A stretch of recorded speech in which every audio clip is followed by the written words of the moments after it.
महाराष्ट्राची कुलस्वामिनी श्री तुळजाभवानी मातेच्या शारदीय नवरात्र उत्सवास नुकतीच घटस्थापनेने सुरुवात करण्यात आली आहे.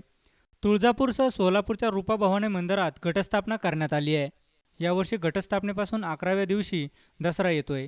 3.5 मुहूर्तापैकी एक असलेला दसरा कितव्याही दिवशी आला तरी तो शुभच मानला जातो. घटस्थापना देशभरात नवरात्र महोत्सव उत्साहात पार पडत असताना भवानी मातेच्या चरणी एवढं सांगू इच्छितो की गेले 2-3 वर्ष दुष्काळात होरपळं, पण ह्या वर्षी पाऊस चांगल्या रीतीनं आज या देशभरात सगळीकडे होत आहे. हे होत असताना शेतकरी आनंदात आहेत. हे आनंद सतत तेवत राहू. सोलापूरच्या रूपाभवानी मंदिरामध्ये देवी भक्त आणि तरुण मंडळाच्या वतीने नयनरम्य विद्युत रोषणाई करण्यात आली होती. मंडळाच्या वतीने श्री रूपाभवानी मंदिर परिसरात प्रासादिक साहित्य, रसवंतीगृह, उपहारगृह, सौंदर्य प्रसाधने, खेळणीचे साहित्य यांचे जवळपास 200 स्टॉल उभारण्यात आले होते. मंदिराच्या प्रवेशद्वारावरही विद्युत रोषणाई करण्यात आली होती.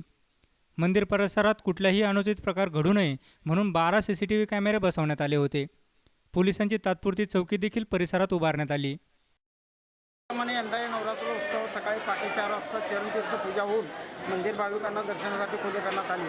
त्यानंतर सकाळी 7 वाजता महापूजेस सुरुवात झाली व पवार परिवाराच्या तर्फे घटस्थापना करण्यात आली व त्यात उपस्थिती माननीय पालकमंत्री विजयकुमार देशमुख मालक हे आवर्जून उपस्थित होते. ते प्रतिवर्षी उपस्थित असतात आणि त्यानंतर महाआरती होऊन दर्शनासाठी भाविकांना मंदिर खुले करण्यात आले. भाविकांच्या दर्शनासाठी विविध सोयीसुविधा देण्यात आल्या. नवरात्रीच्या निमित्ताने बाजारपेठही सजली होती. अनेक भक्तगण 9 दिवस देवी मातेची आराधना करत उपवास धरतात. उपवासासाठी लागणारी भगर, साबुदाणा तसेच विविध फळे बाजारपेठेत उपलब्ध होती.